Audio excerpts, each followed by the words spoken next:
তোকে বসিয়ে বসিয়ে খাইয়ে আমাদের শুধু শুধু চালগুলো নষ্ট করছি। কোনো তো বিয়ের সম্বন্ধ আসেই না তোর এই কালো বিচ্ছিরি গায়ের রঙের জন্য। কেন রে, কেন? তোর জন্য কেন আমাদের এত দুঃখ কষ্ট পোহাতে হবে?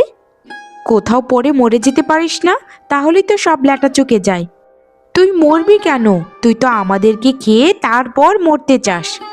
আমি কি নিজে থেকে এরকম কালো হয়েছি বৌদি?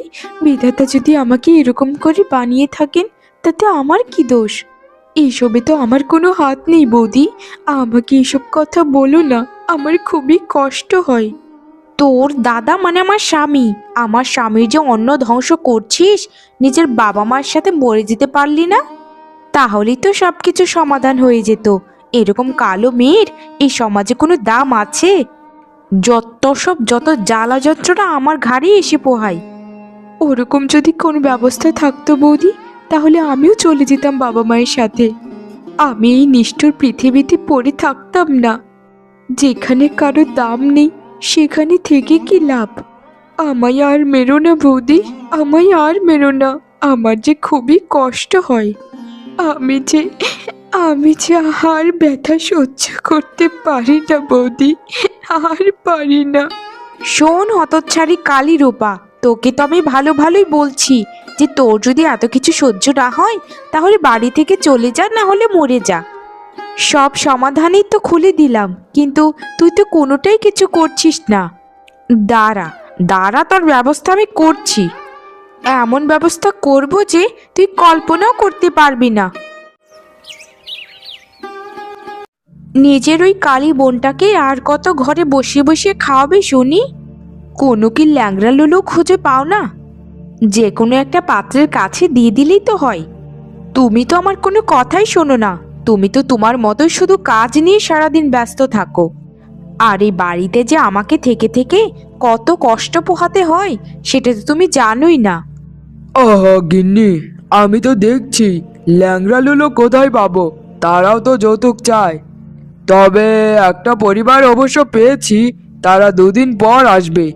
পরিবারের সাথে একটু ভালো মতো কথা বলো, দেখো যে কোনো কিছু দিয়ে হলেও রূপাকে বিয়ে দিতে পারি কিনা।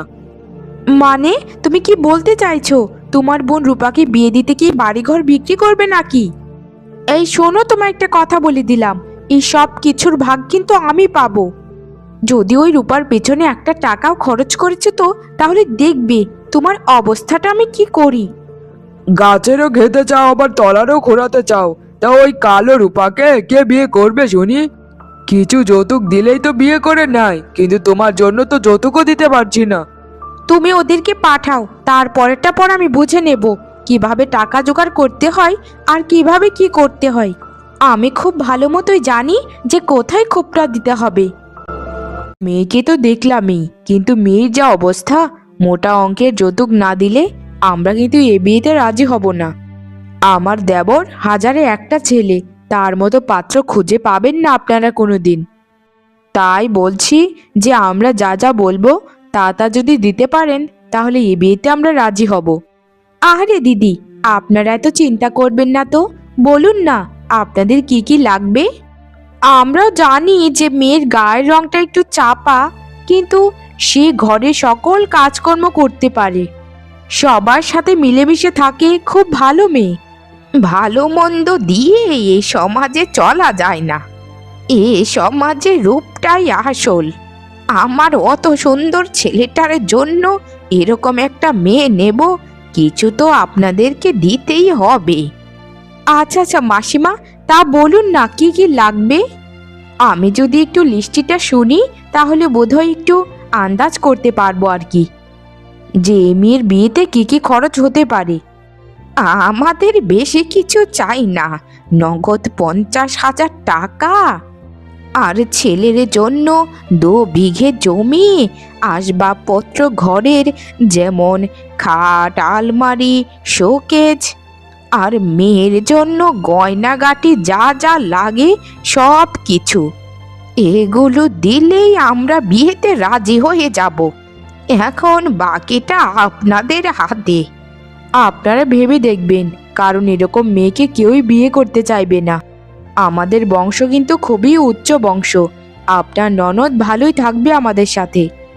যদি এই বিয়েতে রাজি হন তাহলে 1 সপ্তাহর ভিতরে আমাদেরকে জানাবেন। আচ্ছা আচ্ছা দিদি, তাহলে আপনারা এখন আসুন, আমি আপনাদেরকে খুব শীঘ্রই জানাবো। সত্যিই তো বলেছেন, এরকম কালো মেয়েকে কে বিয়ে করতে চাইবে? আসলে পোড়া কপালটা তো আমাদের। ও, আরেকটা কথা, ছেলের খুবই শখ ছিল যে একটা সোনার মোটা আংটির। ওই আংটিটাও কিন্তু সাথে দিতে হবে। ঠিক আছে, আমরা তাহলে আজকে উঠি, আমাদেরকে বিয়ের কথাটা জানাবেন খন। সেটা কিন্তু ভালোই ছিল, কিন্তু যে যৌতুক চায়, এই যৌতুক দেওয়ার মতো আমাদের ক্ষমতা এখনো বিধাতা দেয়নি। কি যে করব, তা তুমি কি ভাবলিটা কি শুনি? মুখটা ওরকম গোমরা করে বসে আছো যে।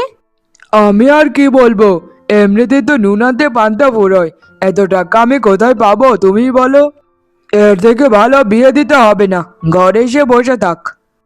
আর যদি কোনোদিন কাউকে পছন্দ করে তাহলে নিজে নিজেই বিয়ে করে ফেলবে। কি কথার ছিঁড়ি দেখো, তা তোমার ওই সুন্দরী বোনটাকে কে পছন্দ করে বিনা যৌতুকে বিয়ে করবেটা কি শুনি? এমন ভাবে বলছো যে তোমার বোন সুন্দরী রাজকন্যা। এমনিতে তো কালির কালি, মানুষ আমাদেরকে কত কথা শোনায় জানো তোমার ওই বোনের জন্য। শোনো, আমার মাথায় একটা বুদ্ধি এসেছে, সেই বুদ্ধিটা কাজে লাগালেই সাপও মরবে আবার লাঠিও ভাঙবে না। আমি কি বলছিলাম, আগামীকাল থেকে রূপাকেই না হয় কাজে পাঠিয়ে দেব। তাহলে কাজ করে যে টাকা উপার্জন করবে সেগুলো দিয়ে আমাদের সংসারটাও দিব্যি চলে যাবে, আর তার বিয়ের টাকাগুলো উঠে আসবে। আমি বলে দেব যে তোর বিয়ের টাকা তুই জমা। এরকম একটা মেয়েকে ঘরে বসিয়ে না থেকে কিছু যদি উপার্জন করা যায় তাহলে আমাদেরই লাভ। তা তুমি কি বলো? বুদ্ধিটা তো তোমার মন্দ নয় গিন্নি, ভালোই বুদ্ধি এঁটেছো। আচ্ছা ঠিক আছে, তাহলে তুমি এটাই করো, তাহলে আমারও একটু কষ্টটা কম হবে আর কি সংসার চালাতে। দেখতে হবে না গিন্নিটা কার। আমারই বুদ্ধি দিয়েই তো এতদিন সংসারটা চলেছে, বুঝেছো? যাই হোক, আজ তো স্বীকার করলে যে আমার বুদ্ধিতে সবকিছু হচ্ছে। চলো এখন একটু পেটটা ভরে খেয়ে তারপর শুয়ে পড়ি, সকালে উঠে তো আবার রূপাকে কাজে পাঠাতে হবে।